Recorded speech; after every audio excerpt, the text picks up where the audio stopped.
আল্লাহর হাবিবের আগমনের বছর কোন মহিলা, গর্ভিতা মহিলা একটা সন্তানও মেয়ে সন্তান জন্ম দেয় নাই, সব ছেলে সন্তান জন্ম দিছে।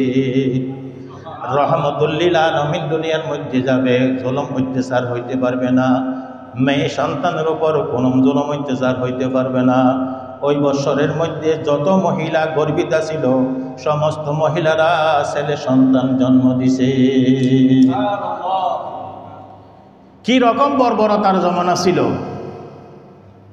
একজন ব্যবসায়ী সফরে যাইতেছে, তার স্ত্রী গর্ভিতা ছিল, ওখান থেকে আসতে কয়েক বছর সময় লাগিয়া গেছে। আসার পর জিজ্ঞেস করবে, এই জন্য তার স্ত্রী মেয়ে সন্তান হয়েছে বোনের কাছে পাঠাইতেছে, কারণ স্বামী আসলে মান সম্মান রক্ষার জন্য এই মাসুম শিশুকে কবরের মধ্যে জিন্দা দফন করে দেবে। আসার পরে জিজ্ঞেস করছে, তোমার গর্ভে সন্তান ছিল সেটা কি হয়েছিল? ওদের সেটা জাগা মতে ফাটাই দিছে, জাগা মতে ফাটাই দিছে। মনে করছে হয়তো দফন করে দিছে। কিছুদিন পরে স্বামী তার স্ত্রীকে নিয়ে শালীর বাড়িতে বেড়াতে গেছে। ওখানে একটা মেয়ে শিশু, যাকে দেখে তার কোলে চড়ি যায়। কিছু শিশু আছে তার কোলে যায়, আর কিছু শিশু আছে নিজের আপনজন ছাড়া অপরের কাছে যাইতে চায় না, কান্নাকাটি শুরু। মেয়েটাও সুন্দর ফুলের মতো মেয়ে, দেখিয়ে তার মায়া লাগছে। বাসা আসিয়ে বলছে, মেয়েটা খুব সুন্দর লাগছে, তোমার বোনের মাইয়া খুব আদর লাগছে আমার, এরকম যদি মাইয়া আমার হয়তো আমি আদর করতাম। তো এইরকম একবার দুইবার তিনবার আসা যাওয়ায় বুঝতে পারছেন স্বামীর দিলের মধ্যে মেয়ের মোহাব্বত বসে গেছে। এখন তার স্ত্রী ভাবছে, এখন যদি সত্যটা বলে দিই হয়তো আর দফন করবে না, মেয়েটা তো মোটামুটি বড় হয়ে গেছে।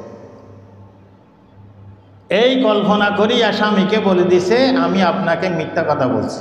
মিথ্যা কথা নয়, একটা তাবিল করে বলছি আর কি, জায়গা মতো পাঠাইতেছি, মানে যেখানে আমার মেয়েটা মাহফুজ থাকবে সেখানে আমি পাঠাইতেছি। ঠিক আছে, নিয়ে আসো। মেলা দিন চললো, আদর করতেছে, তার জন্য কাপড় আনতেছে, সব সময় বাবার সাথে যাইতেছে আসতেছে। কিন্তু একদিন ওই আইয়ামি জাহেলিয়াতের বোধ সওয়ারে গেছে। লোক বলতেছে, তোর ঘরের মধ্যে মেয়ে সন্তান, তোর নাক খাটা যায় না, সমাজের নাক খাটা দিতেছে, সবাই মেয়ে সন্তানকে দফন করে দিতেছে। এইদিকে গেলে কথা শুনে, ওইদিকে গেলে কথা শুনে, এখন তার মন বিগড়িয়ে গেছে। একদিন তার স্ত্রীকে বলল, মাইয়া সন্তানকে খুব সাজাই ফারিয়া দাও, আমার বন্ধুর বাড়িতে বেড়াতে যাব। বন্ধুর বাড়িতে বেড়াইতে যাওয়ার কথা শুনিয়া তার স্ত্রী তাকে সাজাই গোছাই দিল, সাজ গোছাই করিয়া দিল। এক জঙ্গলের দিকে যাইতেছে, জঙ্গলের মধ্যে আগে থেকে বেলচা ওখানে রাখি আসছে, হাতে বালচা নিয়ে মেয়েকে হাত ধরিয়ে নিয়ে যাইতেছে। মেয়ে বাপের মোহাব্বতে কোনো সময় ডান পাশে আসে, কোনো সময় বাম পাশে যায়। ওই শীতকালে শিশির পানি আছে না, সব নম্বলে বাপের কাপড়ের মধ্যে পড়লে ওটা মুছি ফেলে মেয়ে, কোনো সময় আগে যায়, কোনো সময় পিছে যায়, কোনো সময় ডানে, কোনো সময় বামে। এই মাসুম বাইশা বুঝতেছে না তাকে কোথায় নিয়ে যাইতেছে। কিছু দূর যাওয়ার পরে গর্ত খনন করা শুরু করে দিছে।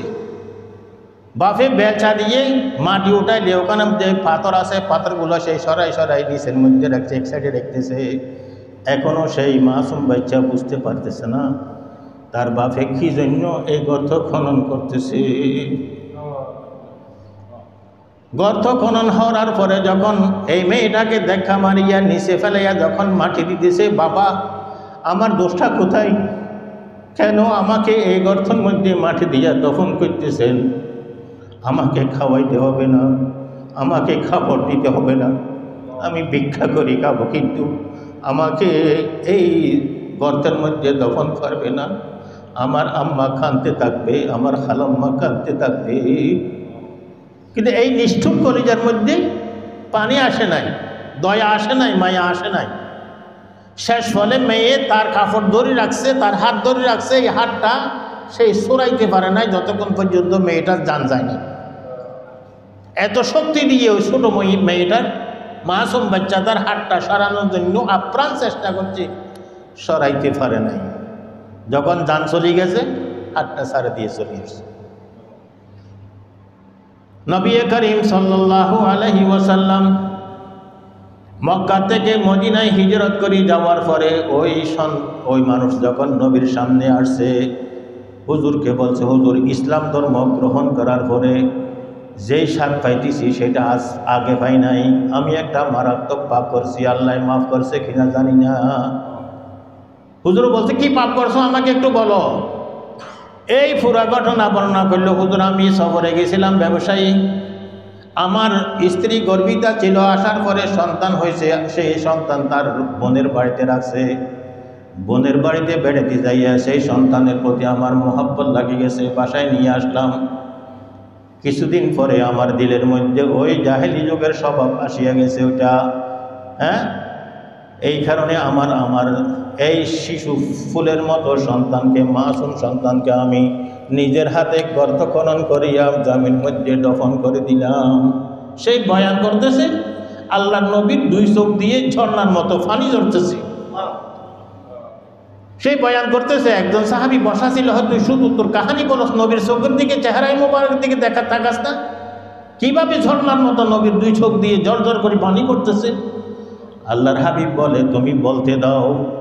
সেই বলক বলতে বলতে ক্লান্ত হইয়া যাবে, হক যে তার বুঝে আসছে, এটাই আমার কাম্য। যে বিষয়ের উপর আজকে আমাদের মাহফিলের আয়োজন করা হয়েছে, মিলাদুন নবী, সিরাতুন নবী সাল্লাল্লাহু আলাইহি ওয়াসাল্লামের মাহফিল, এই মাহফিল থেকে আর দামি মাহফিল হইতে পারে না। নবী করিম সাল্লাল্লাহু আলাইহি ওয়াসাল্লাম যেই অন্ধকার যুগের মধ্যে, জাহেলি যুগের মধ্যে তশরিফ আনছিলেন, সেই জমানার মধ্যে এমন কোনো খারাপ কাজ ছিল না যেটা পাওয়া যায় না। সব ধরনের খারাপ কাজ ওই সমাজের মধ্যে ছিল, থাকবে না কেন? হযরত ঈসা আলাইহিস সালামকে আল্লাহ তাআলা আসমানে উঠাই নেওয়ার 570 বছর পর আমাদের নবীকে পাঠানো। 570 বছরের যে একটা ফাঁক, এই ফাঁকের মধ্যে মানুষ মানুষত্ব ভুলিয়া গেছে, এমনকি পশুত্বামীকেও হার মানিয়েছে। নবী করিম সাল্লাল্লাহু আলাইহি ওয়াসাল্লাম যেই বছর দুনিয়ার মধ্যে আগমন করলেন, সেই বছর মক্কার মধ্যে অনাবৃষ্টি ছিল, দুর্ভিক্ষ ছিল, পশু পাখি অনাহারে মরতেছিল, মানুষ হাহাকার করতেছিল। যখন নবীর আগমন ঘটতেছে, তখন পশু পাখিরা একে অপরকে সুসংবাদ দেয়, সনাতুল ইফতিহাস, খুশির বৎসর আসি গেছে, সৈয়দুল আম্বিয়ার আগমন ঘটতেছে, রহমতুল লিল আলামিনের আগমন ঘটতেছে। এখন আর অনাহারে থাকতে হবে না, পিপাসায় ভুগতে হবে না, কষ্টে থাকতে হবে না, এইমাত্র আমাদের সুসংবাদ আসতেছে। এই সংবাদগুলি জিন আর ইনসান ছাড়া সমস্ত মহলুকাতে বুঝে। জিন আর ইনসানকে বুঝার শক্তিটা দেওয়া হয় নাই।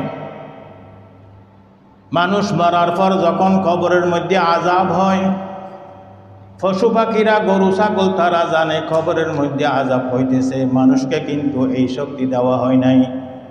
যদি কবরের আযাব সম্পর্কে মানুষকে শক্তি দেওয়া হইতো বুঝার জন্য, তাহলে মৃত্যুকে দফন না করিয়া আযাব, কবরের আযাবের ভয়ে পাহাড়ের দিকে চলে যাইত।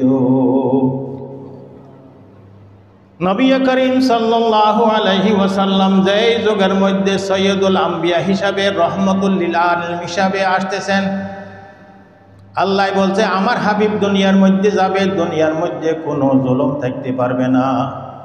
আরবের মধ্যে প্রথা ছিল, সন্তান যদি মেয়ে সন্তান জন্মে তাকে জিন্দা কবরের মধ্যে দফন করে দেওয়া হইত।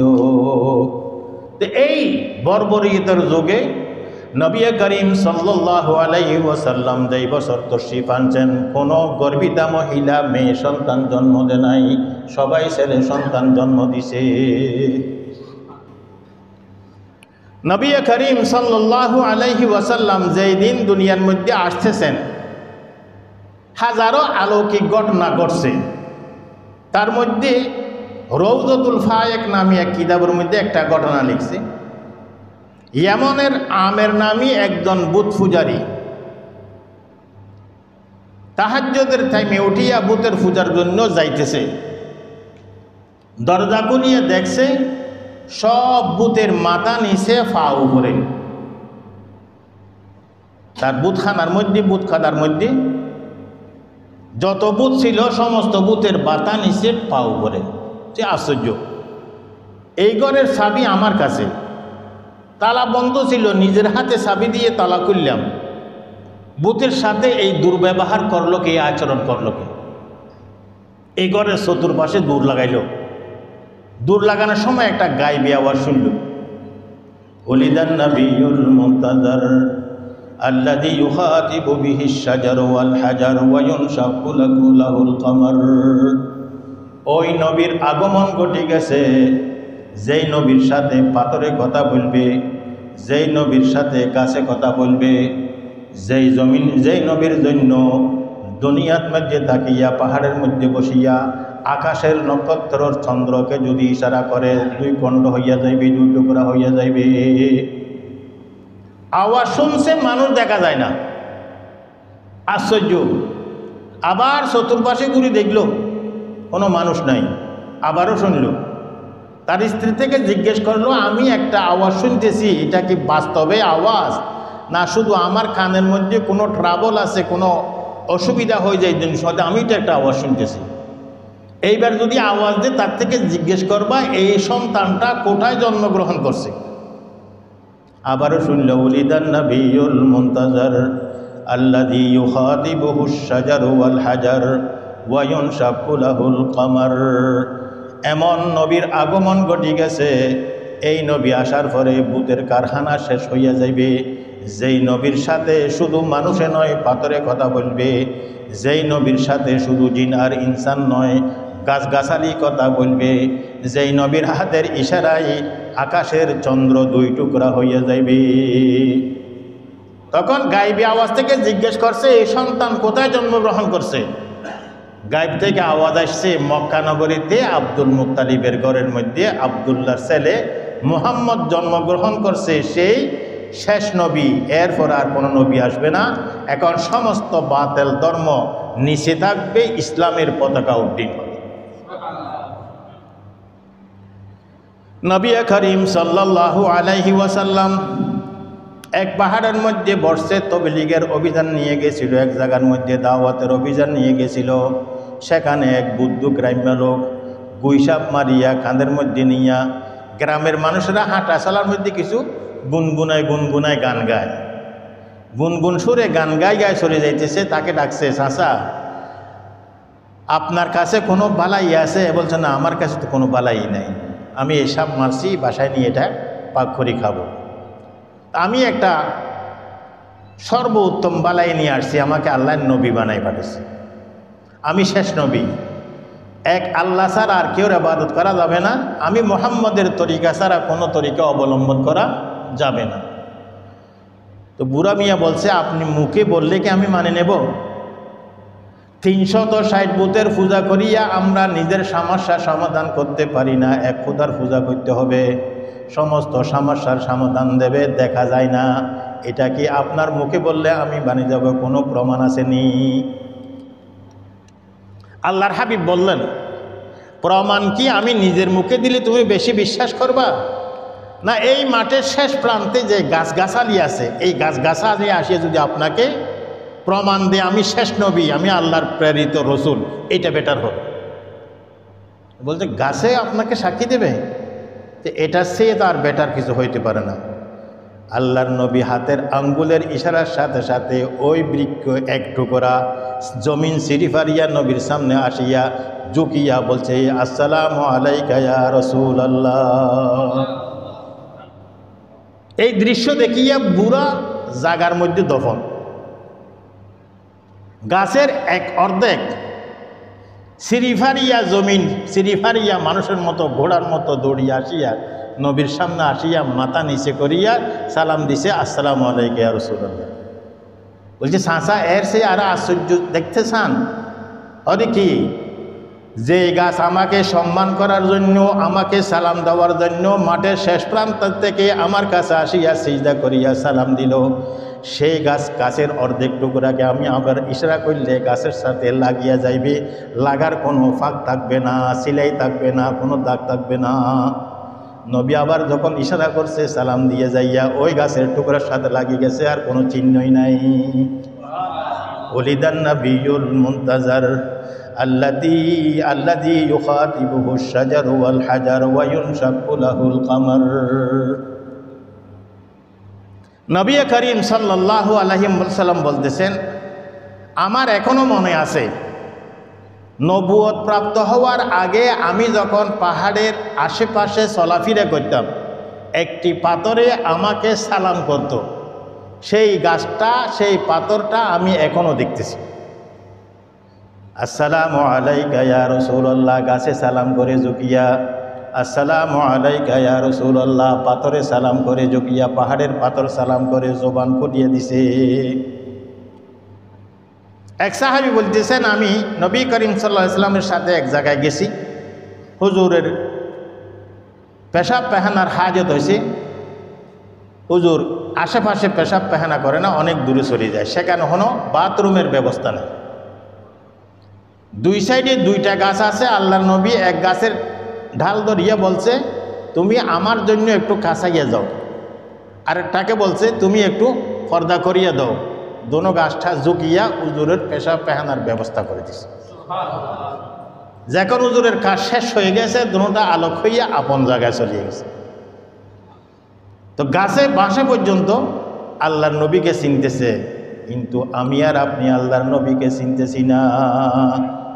ওলিদান নবিয়ুল মুনতাজার আল্লাযী ইউখাতিবুহু আশ-শাজারু ওয়াল হাজার ওয়া ইউনশাক্কু লাহুল কামার। আবু জাহেল এক সময় নবীকে পরীক্ষা করার জন্য হানায় কাবার সেহেনার মধ্যে বসে রয়েছে, মুঠের মধ্যে কিছু নিছে। বাতিজা, তুমি যে সত্যিকার নবী দাবি করতেছ, সত্যিকার নবী যদি হয়ে থাকো, আমার হাতের মুঠের মধ্যে কি আছে এটা বলো, যদি বলতে পারো আমি মেনে। আল্লাহর হাবিব বলছেন কি, আমি বললে তুমি খুশি হইবা না? তোমার হাতের মধ্যে যেই জিনিসগুলি আছে সেইগুলাই যদি নিজেই বলি দে, তোমার বেশ বিশ্বাস হবে। ওদের এটা তো নূরুন আলা নূর হইয়া দেবে। যদি আমার হাতের মধ্যে যেগুলো আছে এরাই যদি তোমাকে বলি দে তুমি কে, তাহলে তার বলার কিছু নাই। আল্লাহর নবীর কথা শেষ হয় নাই, তার হাতের মুঠের মধ্যে যেই পাথরের কণা নিছে, ওরা লা ইলাহা ইল্লাল্লাহু মুহাম্মাদুর রাসূলুল্লাহ। এ হতভাগা ঈমান আনার জায়গার মধ্যে বলছে জাদু করে দিছে পাথর। তার নসিবের মধ্যে কি নাই? ঈমান নাই। ওলিদান নবিয়ুল মুনতাজার আল্লাযী ইউখাতিবুহু আশ-শাজারু ওয়াল হাজার ওয়া ইউনশাক্কু লাহুল কামার। 14 তারিখের চাঁদের রাতে কিছু মক্কার সর্দাররা পাহাড়ের মধ্যে বসে রয়েছে। আল্লাহর নবীন কোথা থেকে ওখানে আগমন করছেন, বলছে বাতিজা, এরা পরামর্শ করছে এ জাদু করলে জমিনের মধ্যে করতে পারবে। আকাশের মধ্যে জাদুঘররা জাদু চালাইতে পারে না। আকাশের মধ্যে যদি জাদুঘররা জাদু চালাইত, সূর্য ওঠা বন্ধ করে দিত, চন্দ্র ওঠা বন্ধ করে দিত, নক্ষত্র উজ্জ্বল হওয়াটা বন্ধ করে দিত, ঝড় বৃষ্টি বন্ধ করে দিত, অথবা তাদের ইচ্ছা মতো ঝড় বৃষ্টির ব্যবস্থা করত। এই রকম কোনো জাদুঘরে করে নাই। এতে বোঝা যায় জাদুঘরের জাদু জমিনের মধ্যে চলে, আকাশের মধ্যে চলে না। এইবারে শেষ বাতের মতো একটা পরীক্ষা নেব আব্দুল্লাহ ছেলে মোহাম্মদ থেকে। বাতিজা, তুমি যে সত্যকার নবী দাবি করতেছ, খোদার একত্ববাদের বিশ্বাসী হওয়ার জন্য আমাদের সবাইকে দাওয়াত দিতেছ, তাহলে এই আকাশের চন্দ্রকে তুমি 2 টুকরা করে দেখাও। বলছে যদি আমি 2 টুকরা করে দেখাই তারা আপনারা ঈমান আনবেন? হ্যাঁ, ঈমান না আনার আর কিছু থাকবে না, বাকি থাকবে না। কারণ তোমার জাদু জমিনে চলবে, আকাশে চলবে না। আল্লাহর নবী ইশারা করার সাথে সাথে এই চন্দ্র 2 টুকরা হয়ে গেছে। এক টুকরা পাহাড়ের এই সাইডে আর এক টুকরা পাহাড়ের ওই সাইডে। শুধু ফাঁক হয় না এরকম নয়, পরিষ্কারভাবে দেখা যাইতেছে এক টুকরা পাহাড়ের এক প্রান্তে আরেক টুকরা পাহাড়ের আরেক প্রান্তে। এ বলছে এটা তো তার জাদুঘরের অভ্যাস, আকাশের মধ্যেও তার জাদু চলে, জাদু এত শিক্ষা নিচে, সুন্দর শিক্ষা নিচে, তার জাদু আকাশের মধ্যেও চলে। আর কিছু বুজুর্গ মানুষ বলতেছেন না, জাদু চালাইলে আমাদের চোখের উপর ধুলা মারতে পারে।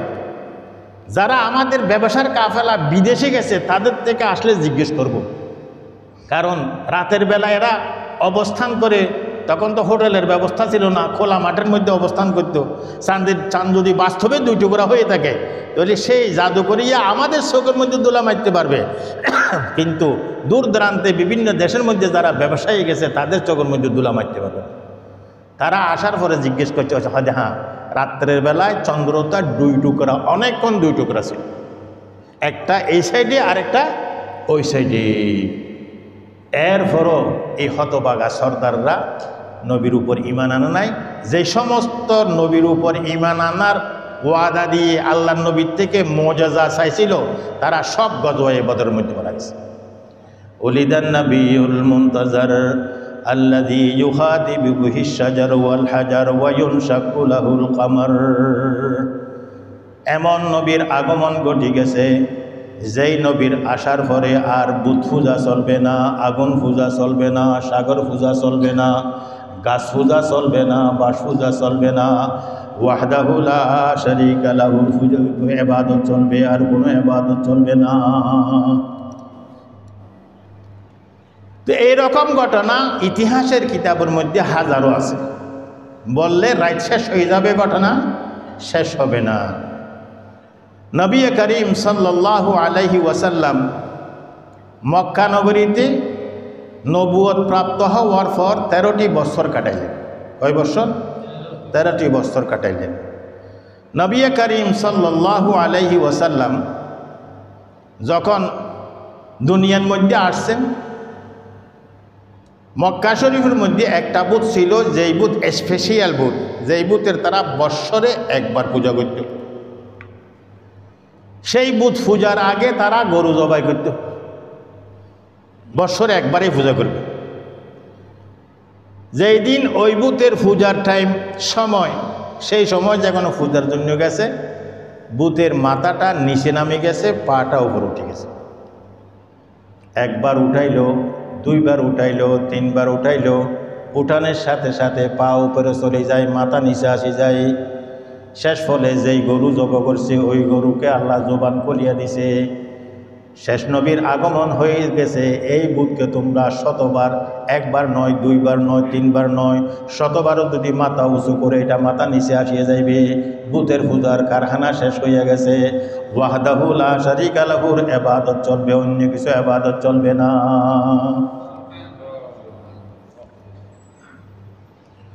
নবী করিম সাল্লাল্লাহু আলাইহি ওয়াসাল্লাম যেই যুগের মধ্যে আসছে, সেই জমানার মধ্যে এমন কোনো গুনার কাজ, হারাম কাজ ছিল না যেটা বিদ্যমান ছিল না, পাওয়া যায় না।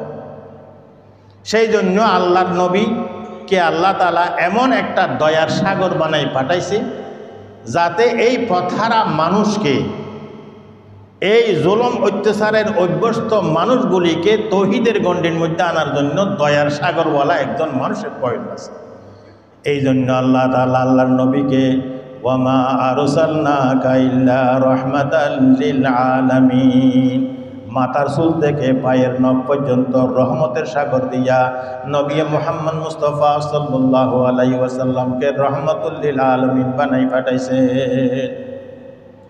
কারণ এই সমস্ত গোমরা লোকগুলিকে দয়ার সাগরওয়ালা মানুষ না হইলে তাদেরকে ঈমানের গণ্ডিতে, তৌহিদের গণ্ডিতে আনা যাবে না। আবু জাহেল এমন কোনো নবীকে কষ্ট দেওয়ার পন্থা বাদ দেয় নাই যেটা তার পক্ষে সম্ভব হয়। সব ধরনের কষ্টের পন্থা সেই নবীর উপর চালাইছে, কিন্তু নবী তার ঈমান থেকে আইজন নিরাশ হয় না। মক্কার জমিনের মধ্যে একবার প্রচণ্ড ঝড় তুফান শুরু হয়েছে। অলিতে গলিতে কোনো মানুষ নাই, পশু পাখি নাই, সব ঘরের দরজা বন্ধ করিয়া বসে রয়েছে। বাতাস চলতেছে, বৃষ্টি হইতেছে। সেই সময় আল্লাহর নবীর দিলের মধ্যে ঠান মারছে, এই আবু জাহেল আমাকে খুন করার জন্য চেষ্টা করছে, আমি নবী মুহাম্মদকে খুন করার চেষ্টা করলে জাহান্নাম ছাড়া তার কোনো উপায় হবে না, আমার উম্মত জাহান্নামে যাবে, আমি বরদাস্ত করতে পারবো না। এই ঝড় তুফানের মধ্যে আল্লাহর নবী কোমর বাঁধিয়া আবু জাহেলের দরজার মধ্যে ঢুকা দিল। আবু জাহেল বলছে, এই রকম প্রচণ্ড ঝড় তুফানের মধ্যে যেই বন্দাটা আসছে মহা বিপদে পড়ছে, তার যেই রকম বিপদ হোক না কেন ওইটা আমি বিপদ মুক্তি করিয়ে দেব। এই নিয়ত নিয়ে সে দরজা খুলছে। দরজা খুলতে দেখতেছে বাতিজা মুহাম্মদ। কিরে, কি জন্য আসছো বাতিজা? কুল্লা ইলাহা ইল্লাল্লাহ তুফলিহ, আমি কোনো আশ্রয় নেওয়ার জন্য আসি নাই, আমি কোনো সাহায্য নেওয়ার জন্য আসি নাই। এই প্রচণ্ড তুফানের মধ্যে যদি তুমি চাচা মারা যাও, কলমা ছাড়া মারা গেলে জাহান্নামে যাইতে হবে। কুল্লা ইলাহা ইল্লাল্লাহ তুফলিহ, লা ইলাহা ইল্লাল্লাহ বলিয়া দাও, কামিয়াব হইয়া যাইবা। এই বলার সাথে সাথে দরওয়াজা ঝট করে বন্ধ করেছে। দেখো, সেই উদ্দেশ্য নিয়ে দরওয়াজা খুলছিল, জান্নাতের কথা শুনিয়া তার নসিবের মধ্যে, কপালের মধ্যে জাহান্নাম আছে, দরওয়াজাটা বন্ধ করে দিল। দরওয়াজাটা বন্ধ করে দিল। আল্লাহর নবীর ভক্তরা যখন দিন বদিন বাড়ি যাইতেছে, যে আল্লাহর নবীর হয়েছে সে আর তাদের থাকে না। এখন সর্দাররা পরামর্শ করল, আবু তালেবের কাছে যাইয়াতে সর্দারের বিরুদ্ধতা আমরা করার আমাদের রীতিনীতি নাই, তাকে একটা প্রস্তাব দিয়ে আসে। যেই প্রস্তাব পৃথিবীর মধ্যে কেউ দেও নাই, দিতেছে না, দিতে পারবো না, এরকম প্রস্তাব নিয়ে আসছে। কি প্রস্তাব আসছে? আপনি আমাদের সর্দার চাচা আবু তালেব তখন আল্লাহর নবী বাসায় ছিলেন না। যদি মুহাম্মদ আবদুল্লাহর ছেলে, তার বাপ না থাকার কারণে এতিম অবস্থার মধ্যে আপনার কাছে লালন পালন হয়েছে, আপনার কাছে কোনো টাকা পয়সা ছিল, যার ফলে সেই 25 বছর বয়সের মধ্যে একটা 40 বছরের বিধবা মহিলাকে বিয়ে করছে। টাকা পয়সা না থাকার কারণে, বাপ না থাকার কারণে, আরও সেই খদিজা 2 ঘর থেকে তালাক প্রাপ্ত। 25 বছরের আরবের ফুল, যার লাইফের মধ্যে একটা কালা দাগ নাই, সেই একজন 2 ঘর থেকে তালাক প্রাপ্ত মহিলার সাথে বিয়ে বসবে, তাও 15 বছরের বড়। যদি সেই বিয়ে করতে পারে নাই, এই জন্য এই বিপ্লব নিয়ে আসছে। কালকে আমরা আরবের সুন্দরী মহিলা তার সামনে আনি দেব, সমস্ত গ্রাম থেকে, সমস্ত এলাকা থেকে, যাকে মন চাই, যত চাই, সবার সাথে বিয়ে করবে, বিয়ের খরচা আমরা দেব। যদি সেই বিপ্লব আনার উদ্দেশ্য যদি টাকা পয়সা অর্জন করা হয়, আমাদের দারুন নদওয়ার ব্যবসার যত লাভ হয় সব লাভ মুহাম্মদের হাতে তুলিয়ে দেব। মূলধন আমাদের হাতে থাকবে, এটা দিয়ে ব্যবসা চলবে। এই কুফা, বসরা, ইয়ামন, সিরিয়া, যত জায়গার ব্যবসার মধ্যে ব্যবসায়ী কাফেলা যায়, এই লাভের অংশ সব মুহাম্মদের হাতে তুলিয়ে দেব, যাতে বিপ্লব বন্ধ করে দেয়, বাপদাদা 14 গোষ্ঠীর বুতির পূজা শুরু করে। আর যদি সেই বিপ্লবটা আনার উদ্দেশ্যে এটা হয় সর্দার হওয়ার জন্য, আপনাদের 14 গোষ্ঠী মক্কা নগরীর সর্দার আনায় কাবার মতোয়াল্লি, কালকের থেকে আমরা মাথা নত করিয়া মোহাম্মদকে সর্দার মানি নেব, কারণ তার লাইফের মধ্যে কোনো দোষ নাই। তারপরেও তারকে কী করো? তৌহিদের দাওয়াত দিতে বন্ধ করো। 4 নম্বরের লাস্ট প্রস্তাব, যদি এই 3টা তার বোধগম্য না হয়, এটা যদি না মানে, তাহলে 1 বছর সেই আমাদের বুতের পূজা করবে, 1 বছর মোহাম্মদের খোদা পূজা করব। এটা হলো সামাদার শেষ ফায়সালা, এর ছাড়া আর কোনো ফায়সালা নেই। এই বলিয়া সর্দাররা আবু তালেবের ঘর থেকে বাহির হইয়া গেল। নবী করিম সাল্লাল্লাহু আলাইহি ওয়াসাল্লাম দাওয়াতের কাজ করিয়া যখন বাসায় ফিরছে, চাচা আবু তালেব বাতিজাকে ডাকছে, বাবা আমি এখন বৃদ্ধ হয়ে গেছি, আমার উপর এমন বোঝা দিবে না যেটা আমি বহন করতে পারবো না। তোমার এলাকার সর্দাররা আসি আমার কাছে 4টা প্রস্তাব রাখছে, তুমি যদি মহিলার সাথে বিয়ে করতে চাও, বিধবা মহিলার সাথে বিয়ে করার কারণে তোমার সেই বয়সের মধ্যে 15 বছর বছর, এই জন্য যদি বিপ্লব করছো, তোমার সামনে কুমারী মহিলা তোমার সামনে আনিয়ে দেবে। যত মেয়ের সাথে বিয়ে করার দরকার, যাকে বিয়ে করার দরকার বাছিয়ে বিয়ে করতে পারবা। যদি টাকা সহ ব্যবসার সমস্ত লভ্যাংশ তোমাকে দেবে। আর যদি তুমি সর্দার হইতেছ, কালকের থেকে সবাই মাথা নত করিয়া তোমাকে সর্দার মানিয়ে নেবে, কারণ তোমাকে সর্দার মানিয়ে নিতে তাদের কোনো আপত্তি থাকবে না। এও যদি না হয়, 1 বছর খানায় কাবার 360 বছর পূজা করা হবে, আর 1 বছর তোমার ওয়াহদাহু লা শারীকা লাহুর ইবাদত করা হবে। এখন আল্লাহর নবী মনে মনে ভাবছেন, হয়তো চাচা যে আমার সহযোগিতা করত এখন আর পাচ্ছিছে না, এখন হাত তুলি ফেলতেছে। সেই বলছে, চাচা একটা কথা খেয়াল করে শুনেন, এই যে সেই প্রস্তাবটা দিছে এটা তাদের ক্ষমতার মধ্যে আছে, তারা চাইলে পারবে। তারা যদি চায়, তাদের কাছে টাকা আছে, পয়সা আছে, অর্থ আছে, সর্দারি আছে, সমস্ত গ্রামের সুন্দর সুন্দর মেয়েকে আমার সামনে আনিয়া উপস্থাপন করতে পারবে, আমি বাসি আমাকে বিয়ে করার সুযোগ করে দিতে পারবে। আমাকে সর্দার মানি নেওয়া তাদের হাতের মধ্যে আছে, তারা চাইলে তাদের সর্দারি আমাকে দিতে পারে। তাদের ব্যবসায়ীর লাভ তাদের হাতের মধ্যে আছে, এটা চাইলে আমাকে দিতে পারে। আপনি এক কথা মনে রাখবেন, আমি মুহাম্মদের হাতে যদি তাদের শক্তির মধ্যে যেটা নাই, এটা তো তাদের ক্ষমতার মধ্যে আছে, তাদের আয়ত্তর মধ্যে আছে, আনিয়ে দিতে পারবে। মহিলাকে আনিয়ে দিতে পারবে, টাকার লভ্যাংশ দিতে পারবে, সর্দার মানে নিতে পারবে। যেটা তাদের আয়ত্তের মধ্যে নাই, নীল আকাশের সূর্য যদি আমার ডান হাতে আনিয়া দেয়, 14 তারিখের চন্দ্র যদি আমার বাম হাতে আনিয়া দেয়, আমি লা ইলাহা ইল্লাল্লাহর দাওয়াত বন্ধ করতে পারবো না। হয়তো লা ইলাহা ইল্লাল্লাহর দাওয়াত পুরা পৃথিবীর আনাচে কানাচে পৌঁছাই দিব, না হয় আব্দুল্লাহর ছেলে মোহাম্মদ এই দাওয়াতের কাজের মধ্যে নিজের জানটা দিয়ে দিবে। এইটা বলিয়ে আল্লাহ নবী বাড়ির দিকে রওনা দিলেন। চাচা ডাক দিছে, ভাতিজা তুমি কি ভাবছো? এই বৃদ্ধার শরীরের মধ্যে যদি 1 বিন্দু বরাবর রক্ত বাকি থাকে, তুমি মুহাম্মদের দিকে কেউ লাশগুলি লাল করে দেখতে পারবে না। আমার জানটা যাওয়ার পরে তোমার উপর চোখ লাল করতে পারবে। তুমি তোমার দাওয়াতের কাজ চালিয়ে যাও। তো নবী করিম সাল্লাল্লাহু আলাইহি ওয়াসাল্লাম আল্লাহর উপর কত আস্থাশীল ছিল।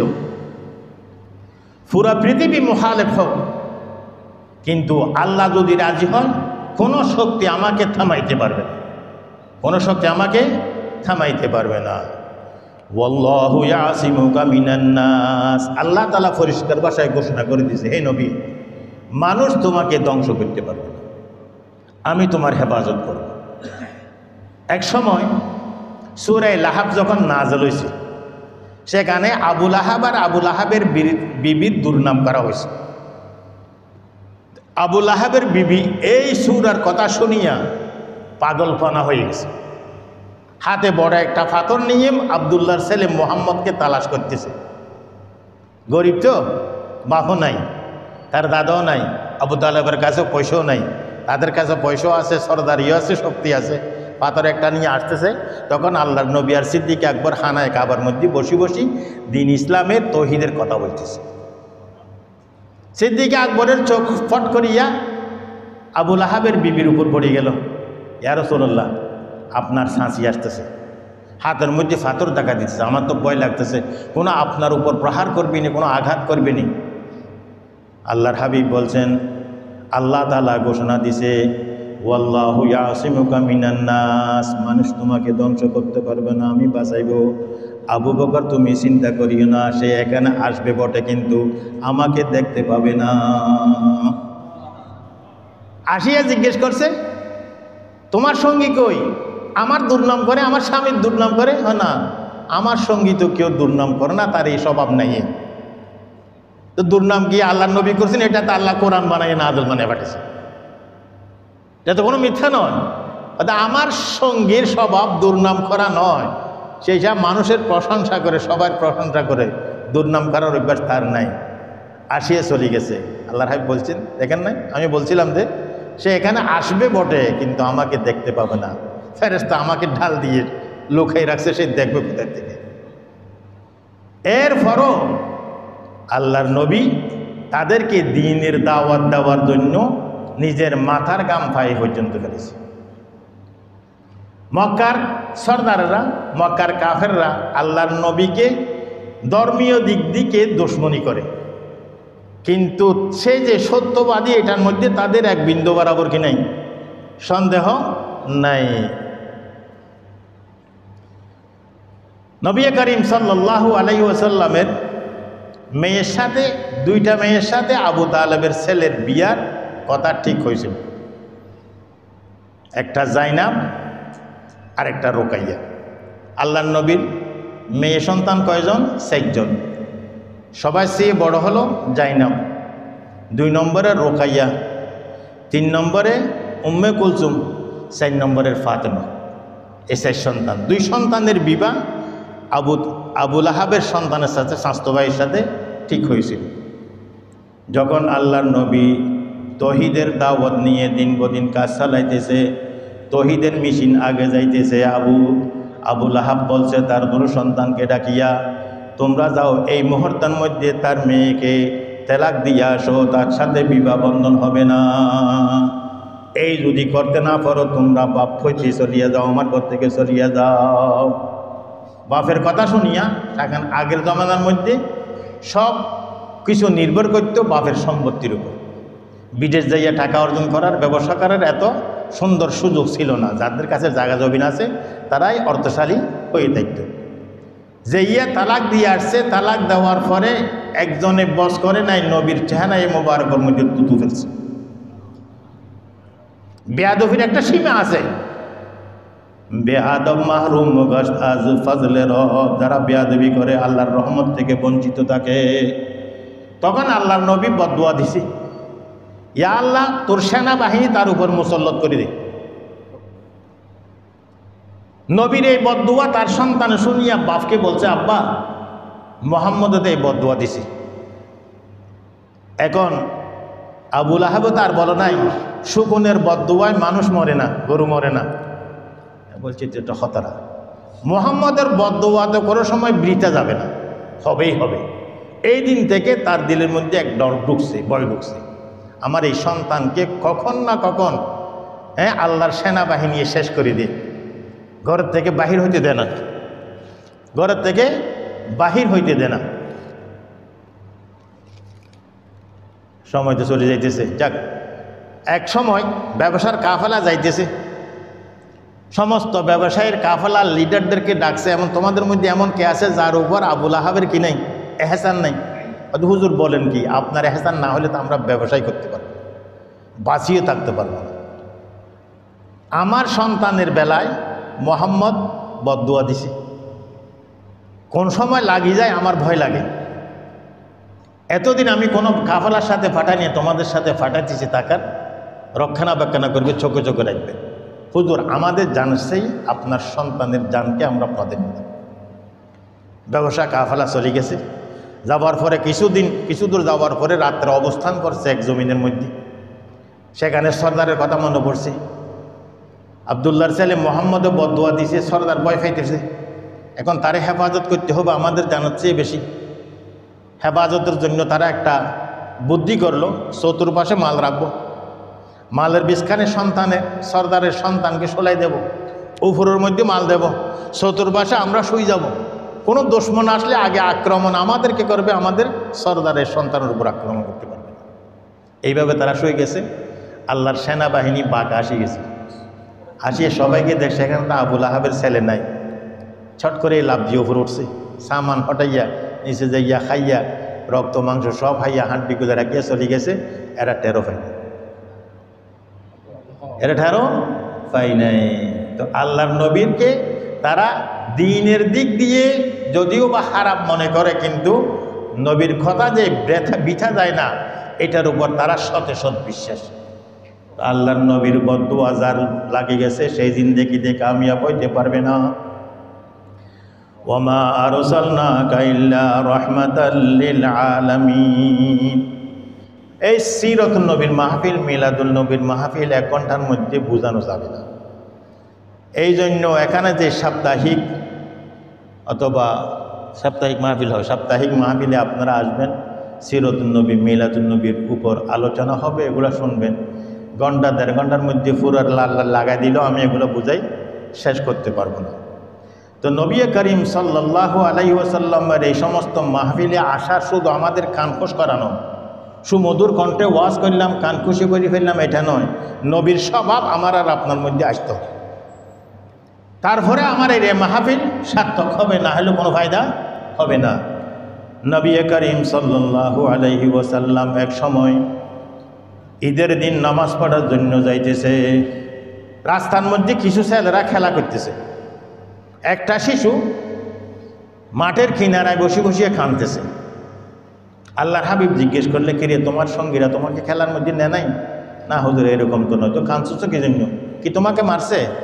না হুজুর এইরকমও কিছু না, আমাকে মারো না।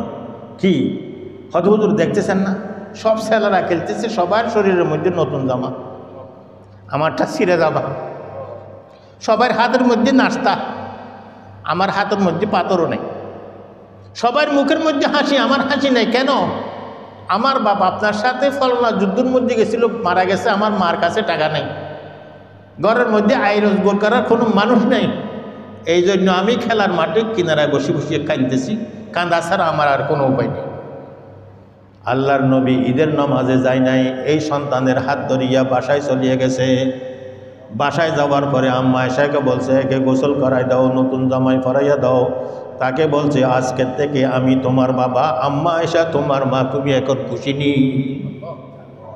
এখন হাসি দিছে, হাতের মধ্যে নাস্তা দিছে, নতুন জামা পরাই দিছে, আসিয়া ছেলেদের সাথে জড়িয়ে গেছে, লাফালাফি করতেছে।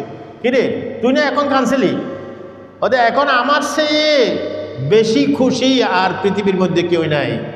সৈয়দুল আম্বিয়া আমার আব্বা হয়ে গেছে, আম্মা আয়েশা আমার মা হইয়া গেছে। তো নবীর মুহাব্বত আমার আর আপনার দিলের মধ্যে থাকতে হবে। লা ইউমিনু আহাদুকুম হাত্তা আকুনা আহাব্বা ইলাইহি মিন ওয়ালিদিহি ওয়া ওয়ালাদিহি ওয়ান নাসি আজমাইন। নবীর মুহাব্বত যদি পুরা পৃথিবীর মানুষের মুহাব্বত থেকে বেশি না হয়, আমি আর আপনি কামেল ঈমানদার হিসাবে দাবি করতে পারবো না। মুহাব্বত কি জিনিস যদি শিখতে চান, বেলাল থেকে জিজ্ঞেস করেন। নবী করিম সাল্লাল্লাহু আলাইহি ওয়াসাল্লাম যেই দিন দুনিয়া থেকে চলে যাইতেছেন, সেই দিনের পরে বেলাল হযরত সিদ্দিক আকবরের কাছে গেছে, হুজুর আমাকে অনুমতি দেন, আমি মদিনাতে আর থাকতে পারবো না। কেন? আল্লাহর নবী দুনিয়া থেকে চলে গেছে, তুমি যদি চলে যাও, তোমার মধুর সুরের আযান আমাদেরকে কে শোনাইবে? হুজুর আমি আর শোনাইতে পারবো না। আমি যখন আশহাদু আন্না মুহাম্মাদুর রাসূলুল্লাহ বলতাম, নবীর দিকে আঙ্গুল দিয়ে ইশারা করে আযান দিতাম, সেই নবী তো আর মদিনার বুকের মধ্যে নাই, আমি আর আযান দিতে পারবো না। না না বেলাল, তোমার থাকতে হবে। নবীর জমানায় যেভাবে আযান শুনাইছিল সেইভাবে আমাদেরকে আযান শুনাইতে হবে। বেলাল বলছে, হুজুর আপনি কি আমাকে আজাদ করছিলেন আপনার কথা মানার জন্য, না আল্লাহর কাছে সওয়াব পাওয়ার জন্য? ইখলাসের সহিত। বেলাল, আমার কথা শোনার জন্য নয়, তোমাকে আজাদ করার পর থেকে আমি তোমাকে কোনো অর্ডার করছিনি, না করেন নাই। আমি তোমাকে আমার কথা মানার জন্য, আমার চাকর বানানোর জন্য তোমাকে আজাদ করি নাই। আমি আল্লাহর কাছে সওয়াব অর্জন করার জন্য, কাফের জুলুম অত্যাচার থেকে বাঁচার জন্য তোমাকে আমি স্বাধীন দিয়ে করেছিলাম, আজাদ করছিলাম। তাহলে আমাকে যেতে দাও। মদিনাতে ওরে থাকা যাবে না, যেখানে আমার নবী আর নাই। সিরিয়ায় চলে গেছে। সিরিয়া যাওয়ার পরে কিছুদিন পরে স্বপ্ন দেখতেছে আল্লাহর নবীকে। বেলাল, তুমি কত নিষ্ঠুর হয়ে গেলা, একবারের জন্য তুমি মদিনার মধ্যে আমি মুহাম্মদকে জিয়ারত করার জন্য আসো নাই। স্বপ্ন থেকে উঠার সাথে সাথে বেলাল মনে করছে আল্লাহর নবী আসি গেছে, আর দেরি করে নাই। ওটার উপর গোড়ার উপর সওয়ার হইয়া সাসামান বানিয়া সোজা মদিনা চলে আসছে রাতের অন্ধকার।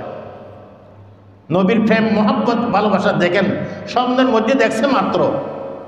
মদিনায় আসিয়া মসজিদের কোনায় কোনায় তালাশ করতেছে, মেহরাবের মধ্যে মেহরাব তো তখন ছিল না, নবীকে হার জায়গার মধ্যে তালাশ করতেছে, নবী পাইতেছে না। একও দেখলে জিজ্ঞেস করে, আমার নবী কই? কি নবীর কথা বলো, তুমি পাগল হয়ে গেছো নি? আল্লাহর নবী দুনিয়া থেকে চলে গেছে, রূপোস করছে, আজকে 2 বছর হয়ে গেছে, 1.5 বছর হয়ে গেছে। ওই বেলাল তুমি কি পাগল হয়ে গেছো নি? মানুষ কবর থেকে জীবিত হইয়া আবার কি আসতে পারেনি? না না না, আল্লাহর নবী আসি গেছে, আমি স্বপ্নের মধ্যে দেখছি। এখন সবাই বলছে আজান দাও, না মানে না। সবাই পরামর্শ করল, আল্লাহর নবী হাসান হোসেনের কোনো কথা বাদ দিত না।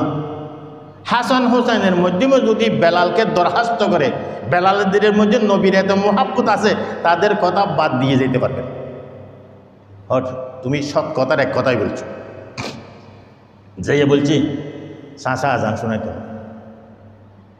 আর না বলতে পারে নাই। আজান খানার মধ্যে উঠিয়া যখন আজান শুরু করল, আল্লাহু আকবার আল্লাহু আকবার আল্লাহু আকবার আল্লাহু আকবার, আশহাদু আল্লা ইলাহা ইল্লাল্লাহ আশহাদু আল্লা ইলাহা ইল্লাল্লাহ আশহাদু আন্না মুহাম্মাদুর রাসূলুল্লাহ বলার সাথে সাথে বেহুশ হয়ে পড়িয়ে গেছে। এই আজাদের কণ্ঠ শুনিয়া মদিনার অলিতে গলিতে একটা জোশ আসি গেছে। কি পুরুষ কি মহিলা, কি ছোট কি বড়, সবাই কান্নাকাটি করছে, জমতেছে।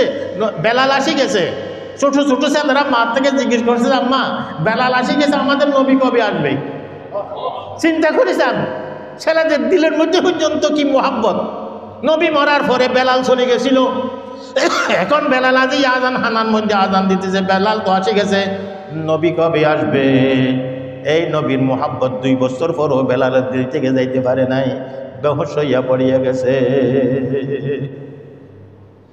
নবী করিম সাল্লাল্লাহু আলাইহি ওয়াসাল্লামের শেষ মুহূর্তের মধ্যে জিবরিল আমিন উপস্থিত। ওইদিকে দরজার মধ্যে ঢুকা দিছে আজরাইল ফেরেশতায়। আল্লাহর নবীর খুব অসুস্থ অবস্থা। আয়েশা রাদিয়াল্লাহু তাআলা আনহা ফাতেমাকে বলে, যাও যাইয়া বলো নবী একটু ব্যস্ত আছে, অন্য সময় আসার জন্য বলো। বদবী গ্রাম্য মানুষের ছদ্মবেশে আজরাইল ফেরেশতা মলকুল মউত আসছে জান কবজ করার জন্য। জবাব দিয়ে আসছে, আবারও দরজা ঢুকাইছে। ফাতেমার মাথার মধ্যে একটু গরম আসি গেছে, কেমন মানুষ বলি আসলাম, তারপরে শুনলাম আব্বা অসুস্থ। আম্মা এসেও বুঝতে পারে নাই, জিবরিল আমিন বুঝতে পারছে। তো আল্লাহর হাবিবকে বলছে, হুজুর জিবরিল আমিন বলছে আল্লাহর হাবিবকে, মলকুল মউত এই পর্যন্ত দুনিয়ার সৃষ্টির লগ্ন থেকে ধরিয়ে এই পর্যন্ত কারোর থেকে অনুমতি নেয় নাই। আপনার সম্মানার্থে আল্লাহ মলকুল মউত আজরাইল ফেরেশতাকে বলছে আমার নবীর থেকে অনুমতি নিয়ে ঢুকবা, ঢুকার পরে সালাম দিবা।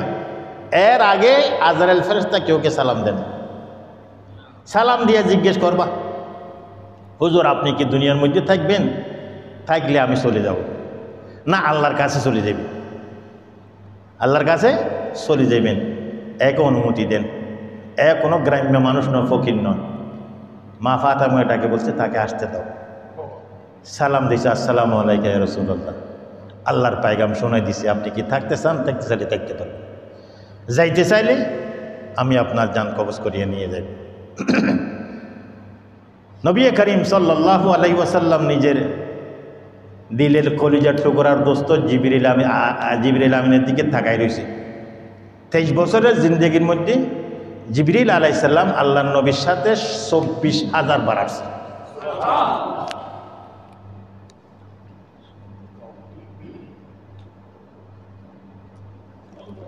এই 24,000 বার নূরানী ফেরেশতার সাথে সাক্ষাৎ হয়েছে, কত মহব্বত হয়ে গেছে না, এক অপরের সাথে মহব্বত হয়ে গেছে না, পরিচিত হয়ে গেছে না। এরপরে আল্লাহর নূরানী ফেরেশতা বলছে, হুজুর ওয়ালাল আখিরাতু খায়রুল লাকা মিনাল উলা। ঠিক আছে, এখন নবীর চোখ দিয়ে ঝর্ণার মতো পানি সাদ হয়ে গেছে। নবীর কান্না দেখিয়ে জিবরিল আমিন ফেরেশতা আর সহ্য করতে পারে, ইয়া রাসূলুল্লাহ কি জন্য কাঁদতেছেন?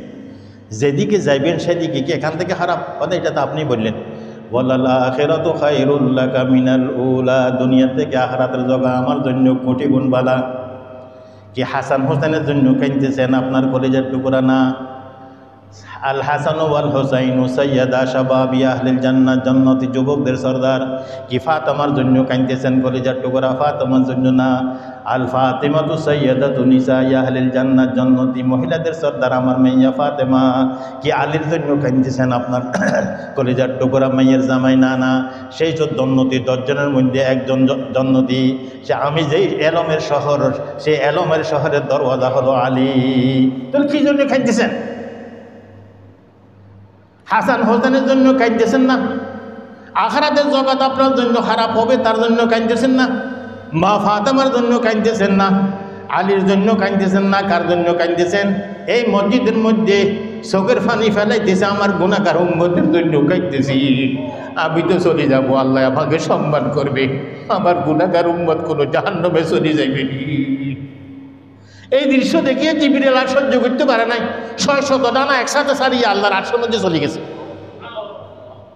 যাওয়ার পরে বলছে, ইয়া বাড়ি তাআলা, আমি আপনার হাবিবের কান্নাকাটি দেখিয়ে সহ্য করতে পারি নাই, উম্মতের জন্য কাঁদতে কাঁদতে বেহুশ হওয়ার পথে। আল্লাহ সুবহানাহু ওয়া তাআলা বলছে, যাও আমার হাবিবকে কষ্ট দিও না, ওয়ালা সাউফা ইউতিকা ফাতারদা, আমার হাবিবকে বলে দিও আমি নারাজ করব না, ময়দানে মাহশরের মধ্যে খুশি রাখবো। যেই নবী দুনিয়া থেকে যাওয়ার সময় আমাকে আপনাকে বলতে পারে নাই, আমি আর আপনি কেন এই রহমতুল লিল আলামিনকে বলিয়া যাইতেছি? নবী বলতেছে নামাজ পড়ো, আমি নামাজ পড়তেছি না। নবী বলতেছে সুন্নত মতো চড়ো, আমি সুন্নত মতো চলি না। নবী বলতেছে জুলুম অত্যাচার করিও না, আমি জুলুম অত্যাচার সাইতে পারি না।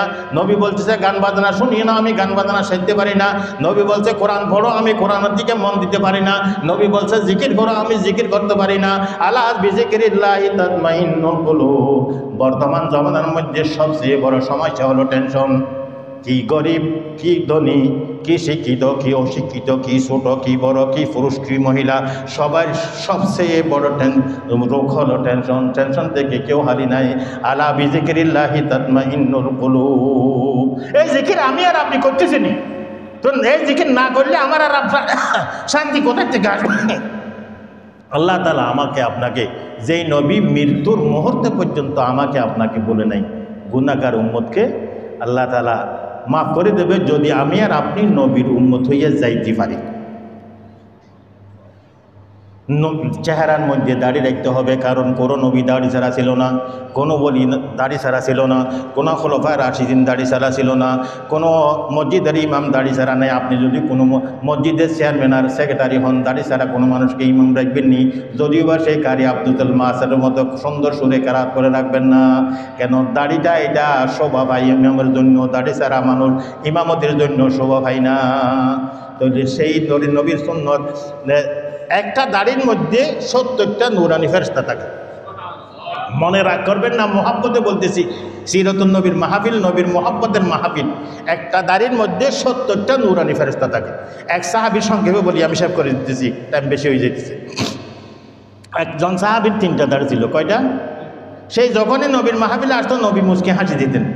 নবীকে মুচকি হাসি দিয়ে দেখতে সাহাবায়ে কেরাম হাসতেন। মনে করছে হয়তো আমার 2-3টা দাঁড়িয়ে সেগুলো দেখিয়ে আল্লাহ নবীর ভালো লাগে না, হুজুরও হাসে, সাহাবায়ে কেরামও হাসে। তারপর দিন দাড়িগুলো শেষ করে আসছে, আসিয়া সালাম দিছে, আসসালামু আলাইকুম ইয়া রাসূলুল্লাহ। নবী চেহারা দিকে দৌড়িয়ে দিকে চলে আসছে, চোখের থেকে পানি উঠে নবী নারাজ হয়ে গেছে। আসসালামু আলাইকুম ইয়া রাসূলুল্লাহ দিকে করি, ইয়া রাসূলুল্লাহ, আমি আপনাকে নারাজ করার জন্য দাড়ি কাটি নাই। আমি মনে করেছি শুধুমাত্র 3টা দাড়ি, আর কোনো সাহাবীর এরকম দাড়ি নেই। আপনি এই দাড়িগুলো খারাপ মনে করেন বলিয়া আমি আপনাকে রাজি করার জন্য দাড়ি কাটি আসছি। আপনি যদি নারাজ হইয়া যান, আমার দুনিয়াও শেষ হয়ে যাবে, আখিরাতও শেষ হয়ে যাবে, জাহান্নাম ছাড়া আমার কোনো উপায় নাই। ও সাহাবী, তোর দাড়ি দেখি আমার খারাপ লাগবে, এই জন্য হাসি নাই। তোর একটা দাড়ির মধ্যে 70টা নূরানি ফেরেশতা খেলা করে, নূরানি ফেরেশতার খেলা দেখি আমি হাসি দিতাম। তো এইরকম দাড়ি আমার আর আমার রাখতে মন চায় না। দুনিয়ার মধ্যে এমন কোনো ইবাদত না যেটা আপনি 24 ঘন্টা করতে পারবেন। দুনিয়ার মধ্যে এমন কোনো গুনাহ নেই যে আপনি 24 ঘন্টা করতে পারবেন। 24 ঘন্টা আপনি নামাজ পড়তে পারবেন নি, 24 ঘন্টা আপনি রোজা রাখতে পারবেন নি, 24 ঘন্টা আপনি তাহাজ্জুদের নামাজ পড়তে পারবেন নি, 24 ঘন্টা আপনি জিনা করতে পারবেন নি, 24 ঘন্টা আপনি চুরি করতে পারবেন নি, 24 ঘন্টা আপনি মানুষকে খুন করতে পারবেন নি, পারবেন না কখনো। এই দাড়ি যে সুন্নত, 24 ঘন্টা যদি আপনি সুন্নত মধ্যে দাঁড়িয়ে রাখেন 24 ঘন্টা ইবাদতের সওয়াব লেখা হবে। আর যদি দাড়ি না রাখেন 24 ঘন্টা গুনাহ আপনার আমলনামার মধ্যে লিপিবদ্ধ হয়ে যাবে। এখন আপনি নিজেই ফয়সালা করেন দাড়ি রাখতে হবে না নাকি দাড়ি ছাড়তে হবে। দাড়ি এটা মুসলমানের নূর। আজকে থেকে আমরা প্রতিজ্ঞা করব নবীর একটা সুন্নত যেন ছাড়বো না, বিশেষ করে দাড়িটা। বিশেষ করে দাড়িটা, এটা দাড়ি রাখলে 24 ঘন্টা সওয়াব, না রাখলে 24 ঘন্টা গুনাহ। সারি ইমামের মধ্যে ইমাম আবু হানিফা, ইমাম শাফি, ইমাম মালিক, ইমাম আহমদ বিন হাম্বল কোন ইমামে অনুমতি দেয় নাই এক মুশতাকে কম দাড়ি রাখার জন্য। কেউ দাড়ি রাখে অল্প, আর একটু বাড়াইয়া সুন্নত মতো করেন, সুন্নত সওয়াব পাবেন। মান তামাসসাকা বিসুন্নতি ইনদা ফাসাদ উম্মতি ফালাহু আজরু মিআতি শাহীদ। ফাসাদে উম্মতের জমানার মধ্যে যে একটা সুন্নতকে মজবুত করে ধরবে তাকে 1-2 ফানজাই নয় 100 শহীদের সওয়াব দেওয়া হবে। ফাসাদে উম্মতের জমানা হইল যেই সুন্নতটা যে জমানার মধ্যে মানুষে ছাড়িয়ে দেয়। বর্তমান জমানার মধ্যে শতকরা 80% মানুষ দাড়ি ছাড়িয়ে দিতেছে। এইটার দাড়ির সুন্নতের ফাসাদে জমানা। এই জমানার মধ্যে যদি আমি আপনি নবীর মহাব্বতে যদি দাড়িটা রাখতে পারি 100 শহীদের সওয়াব দেওয়া হবে। শহীদের সওয়াব কি এটা লম্বা কথা হয়ে যাবে বলি আমার বক্তব্য আমি শেষ করতেছি। একটা আপনাকে নসিহত করবো শেষ প্রান্তে যাইয়া, যারা কোরআন পড়তে জানেন তাদের জন্য। সূরা আনামের প্রথম 3 আয়াত যদি আপনি পাঠ করতে পারেন, আলহামদুলিল্লাহিল্লাযী খালাকাস সামাওয়াতি ওয়াল আরদ ওয়া জাআলাজ যুলুমাতি ওয়ান নূর সুম্মাল্লাযীনা কাফারু বিরাব্বিহিম ইয়াদিলুন হুয়াল্লাযী খালাকাকুম মিন তিনিন সুম্মা কাদা আজালান ওয়া আজালুম মুসাম্মান ইনদাহু সুম্মা আনতুম তামতারুন। এরপরে কি ওয়াহুয়াল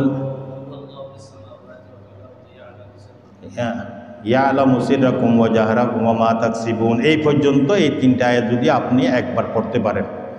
4 জন সাহাবীর থেকে এই হাদিসটা রওয়ায়াত আছে। আব্দুল্লাহ বিন আব্বাস, আব্দুল্লাহ বিন মাসউদ, জাবের বিন আব্দুল্লাহ, আনাস বিন মালিক। 4 কিতাবের মধ্যে নকল আছে। যদি আপনি পড়তে পারেন তাহলে 40,000 ফেরেশতা আপনার জন্য নিয়োগ করে দেবে। কিয়ামত পর্যন্ত ফেরেশতা হিসাবে আপনার জন্য ইবাদত করবে। আপনার আমলনামার মধ্যে লিপিবদ্ধ হয়ে যাবে। কয় হাজার? 40,000। অন্যের কোন রাওয়ায়াতের মধ্যে 40 আছে, কোন রাওয়ায়াতের মধ্যে 70,000 আছে, 70,000 আছে। কিন্তু রাওয়ায়াত বিভিন্নদের মধ্যে 40,000 এটা কুরতুবীর মধ্যে আছে। এই হাদিসটা 4 জন রাবি রাওয়ায়াত করেছে। আব্দুল্লাহ বিন মাসউদ, আব্দুল্লাহ বিন আব্বাস, জাবের বিন আব্দুল্লাহ, আনাস বিন মালিক। 3 বার যদি পড়তে পারেন তাহলে 40,000 ফেরেশতা আপনার জন্য নিয়োগ করে দেবে। ফেরেশতা হিসাবে কিয়ামত পর্যন্ত আল্লাহর আপনার জন্য ইবাদত করিয়া এই ইবাদত সওয়াব আপনার আমলনামার মধ্যে লিখে দেওয়া হবে। ফেরেশতার ইবাদত মানে 24 ঘন্টার মধ্যে 24 ঘন্টা ইবাদত করে। তারা ঘুম যায় না, তাদের খানাপিনা নাই, তাদের পেশাব পায়খানা নাই, তাদের আরামের প্রয়োজন নাই। 24টা ঘন্টা 1 সেকেন্ডও বাদ না দিয়ে ফেরেশতা ইবাদত করবে। এই ইবাদত সওয়াব আপনার আমলনামার মধ্যে লিখে দেওয়া হবে। একজন ফেরেশতা আপনার জন্য নিয়োগ করবে। শয়তান যখন আপনাকে দুগা দেওয়ার চেষ্টা করবে তারে হাত উড়া দিয়ে মারিয়া 70 ফরদার দূরে সরে গেল। ময়দানে মাহশরের দিন যখন হবে তখন আল্লাহ তাআলা বলবে তুমি আমার ছায়ার মধ্যে চলো। আজকে তো আমার ছায়া ছাড়া ছায়া নেই। হৌজ গোসরের পানি পান করো, জান্নাতের ফল খাও, আর তুমি আমার বান্দা আমি তোমার রব, বেলা হিসাব কিতাব জান্নাতে প্রবেশ করিয়ে দাও। এটা যারা কোরআন শরীফ পড়তে জানেন তাদের জন্য।